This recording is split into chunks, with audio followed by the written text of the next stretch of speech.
नमस्कार मंडळी. तर आजच्या व्हिडिओची सुरुवात माझ्या नवऱ्याच्या पाय दाबण्यापासून केली आहे. मग पाय दाबल्यानंतर आज बनवलं होतं दुपारी भात आणि सुट्टीचं कालवण. मस्त वांगा टाकून बनवलं होतं, तर ते खाल्लं. थोडीशी होती ती भांडी घासली. भांडी घासून झाल्यानंतर थोडीशीच होती ती भांडी, ती घासून घेतली. मग काय नंतर पाणी पियाला थोडंसं. मग संध्याकाळ झाल्यानंतर चाय ठेवली, काळी चाय.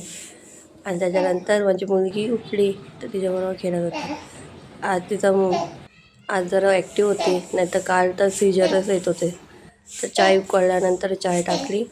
चाय आणि कुरमुरे खाल्ले. मस्त टी व्ही बघता बघता चाय आणि कुरमुरे खाल्ले.